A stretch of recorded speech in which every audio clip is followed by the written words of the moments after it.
আমাদের গাড়ি AC Volvo semi sleeper বলা হচ্ছে। এটা দিল্লি নাম্বার একটা।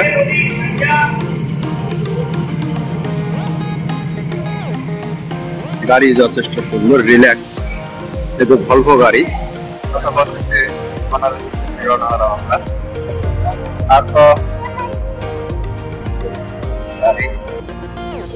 এসি ভলভো চেহারার অবস্থা বুঝতে পারতেছি। সারাদিন ধরে আমরা তাজমহল এবং আগ্রা সারাদিন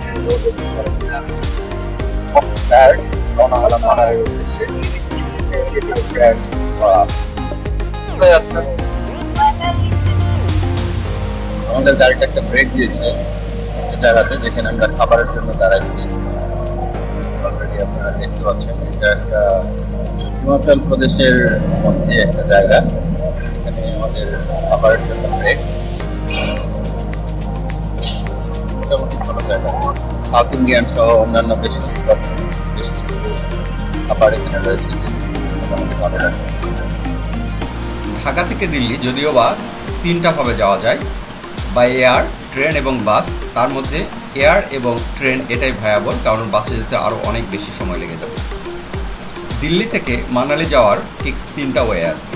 একটা এয়ারেও যাওয়া যায়, এরপরে বাসে যাওয়া যায় এবং ট্রেনেও যাওয়া যায়। ট্রেনে গেলে কিন্তু কালকা অথবা চণ্ডীগড়ে নামতে হবে, সেখান থেকে কিন্তু অবশ্যই বাসে যাবে। এবং বাসের পাশাপাশি প্রাইভেট কার নিয়েও যাওয়া যেতে পারে, সেটা কিন্তু আরও রিল্যাক্স এবং খরচ। প্রাইভেট কার এবং ভলভো গাড়ির টিকিট রেট প্রাইস প্রায় কাছাকাছি পড়বে। আমরা ট্রাভেল করেছিলাম 2024-এর জুন মাসে। আমরা মানালিতে 3 রাত 3 দিন এবং সিমলাতে 2 রাত 2 দিন ছিলাম। সিমলাতে এবং মানালিতে কিন্তু এই সময়টা নিয়ে যেতে হবে, কারণ এছাড়া আপনার ট্যুরটা শর্ট করে ফেলতে হবে এবং যথেষ্ট পরিমাণে এবং রিল্যাক্সে বেড়াতে পারবেন না। আমরা যেভাবে বেরিয়েছিলাম তার একটা ছোট্ট বর্ণনা আমরা এখানে ডিসক্রিপশনে দিয়ে রেখেছি। আর ভ্যালির সৌন্দর্য সেটা আর কি বলবো, আপনারা নিজের চোখে দেখুন কতটা সুন্দর এই হিমাচলের ভ্যালিগুলো। দেখতে পাচ্ছেন রুমটা সুন্দর করে পরিপাটি করে সাজানো আছে, পুরো রুম। অ্যামিনিটিস অনেক বেশি কিছু নেই, মোটামুটির মধ্যে। পাশাপাশি এখানে একটা আলমিরা, দরজার কাছে আলমিরা দেওয়া আছে, মোটামুটি বড়। আর এই জায়গার মধ্যে একটা টেবিল ছোট। এই মোটামুটি রুম। আশা করি আপনাদের বুঝতে পারবেন যে রুমটা কেমন। একটা বেলকনি আছে, বেশ বড় বেলকনি। বেলকনিতে বসার মতন যথেষ্ট জায়গা রয়েছে।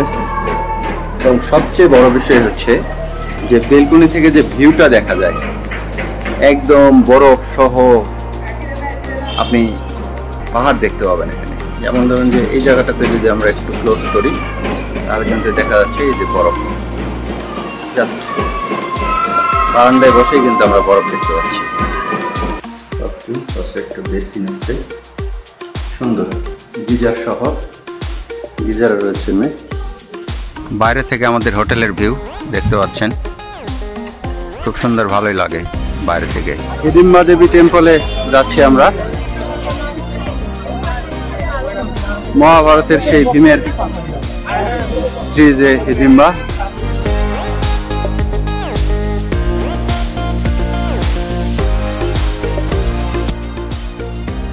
এখানে বিশাল বিশাল একটা করে বৃক্ষ। না দেখলে বোঝানো যাবে না যে বৃক্ষগুলো আসলে কি পরিমাণ বড়।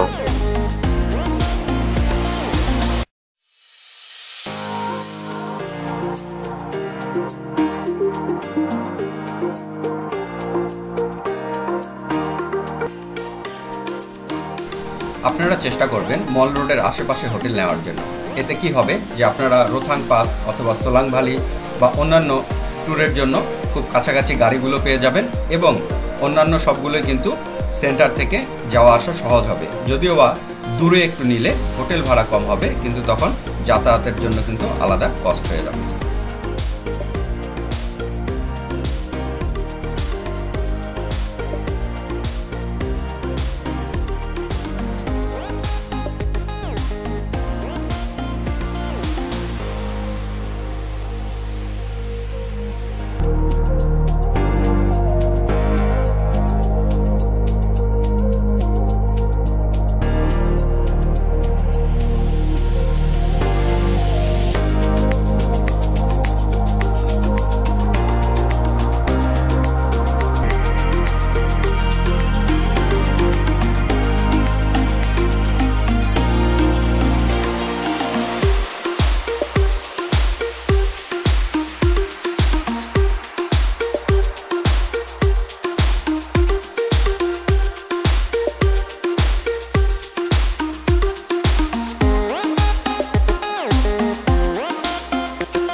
মন্দির, এর মধ্যে একটা গরম পানির আছে,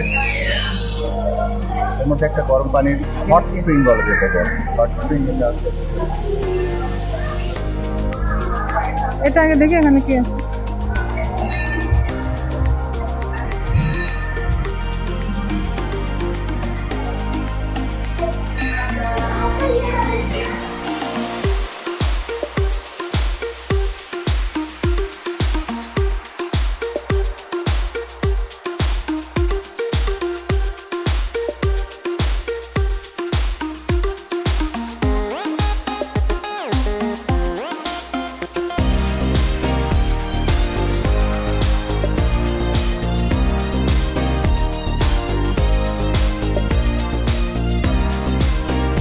মহর্ষি মনু টেম্পল, মূলত যার নাম অনুসারে এই মানালির নাম হয়েছে সেই টেম্পলটা এটা। আমরা এখন আসলাম সেই মনু টেম্পলে, দেখি মনু টেম্পলে কি আছে। পরিবেশটা সুন্দর দেখতে পাচ্ছেন।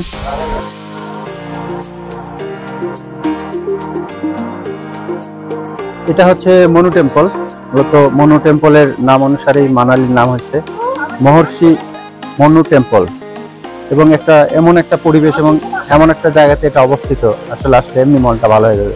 চারপাশে সামনে আসেন, এই চারপাশের পরিবেশটা একবার দেখুন। ভ্যালি, এই ভ্যালিটা এত সুন্দর, পুরো মানালিটাই প্রায় এখান থেকে দেখা যায়। যদিও এটা ওল্ড মানালি, এটা কিন্তু ওল্ড মানালি। ক্লাব হাউস থেকে আরো 1 কিলোমিটার দূরে এটা। আর সাধারণভাবে টুরিস্টরা যেখানে আসে সেটা মূলত কিন্তু মানালি বা নিউ মানালি।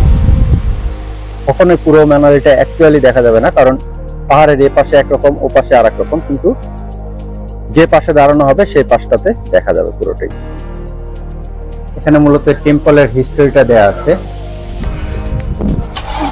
ক্লাব হাউসে গেলে কি করতে পারবেন সেটার একটা বর্ণনা এখানে দেওয়া আছে, প্লাস এখানে শপিং এবং ফিশ। আমরা ক্লাব হাউসের ভিতরে গেলাম না, আমাদের এতটা সময় হলো না।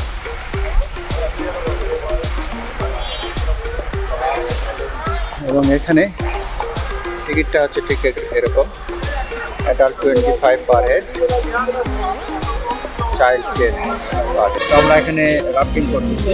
এখানে শর্ট, মিডিয়াম এবং লং 3 ধরনের রাফটিং আছে।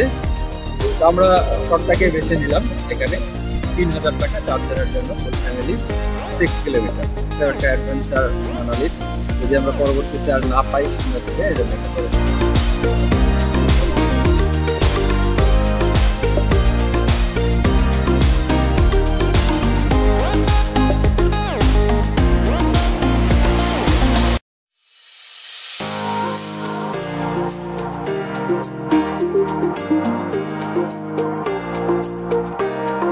আমরা র্যাফটিং এ যেহেতু বেশি ভিডিও করা যাবে না, রিস্কি একটু, সেজন্য আমরা ভিডিও এখন ক্লোজ করলাম।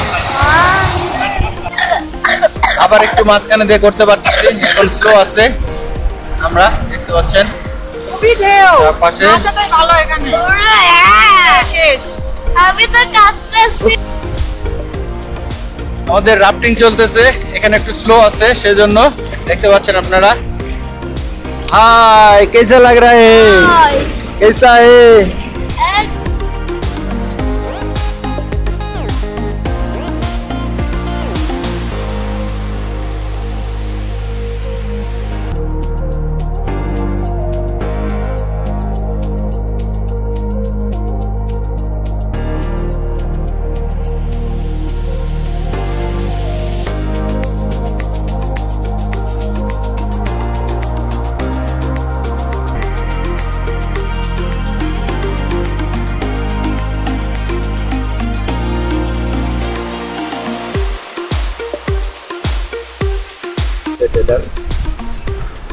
সার্বিকভাবে অনুভূতি কেমন অর্ক? অনেক ভালো, অ্যাডভেঞ্চার অনেক মজা। এত বড় বড় ঢেউ আসে, কেমন আপ? মায়ের বলার মতো কিছু নাই। আমার আছে। বিউটিফুল, একদম বিউটিফুল জিনিস। Rafting Lucky.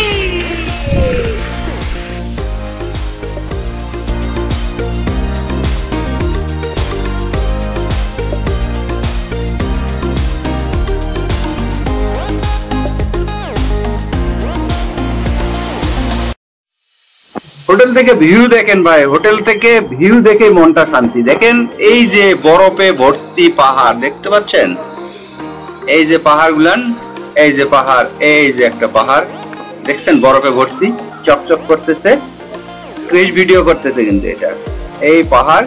এবং মনে করেন যে চারপাশের সৌন্দর্য দেখে মন মুগ্ধ হয়ে যাচ্ছে। এই যে পাহাড় চারিদিকে, এত সুন্দর মেঘ, তা বলে বোঝানো যাবে না। আর বারান্দা থেকে যে ভিউটা দেখা যায় সেটা মানে বলে বোঝানো যাবে না। একদম ঠিক বারান্দার এই জায়গাটাতে আসলে একদম বরফওয়ালা পাহাড় যেটাকে বলা হয়, দূরে দেখতে পাচ্ছেন আপনারা এই যে বরফ পাহাড় এবং বরফ। বারান্দা থেকে যে ভিউটা দেখা যাচ্ছে এই রুমের জন্য এটাই হচ্ছে সবচেয়ে বেস্ট। যে রুমটা যথেষ্ট সুন্দর আছে, পাশাপাশি যে ভিউ একদম বারান্দায় বসে থেকে বিশাল পাহাড়, বিশাল বলতে হিমাচলের পাহাড়গুলোই বড় বড়, তার মধ্যে এটা অনেক বড় পাহাড় এবং বরফওয়ালা পাহাড় ওইখান থেকে দেখা যাচ্ছে, চকচক করতেছে দূরে দেখেন।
আমরা এই ভিডিওর প্রায় শেষ প্রান্তে।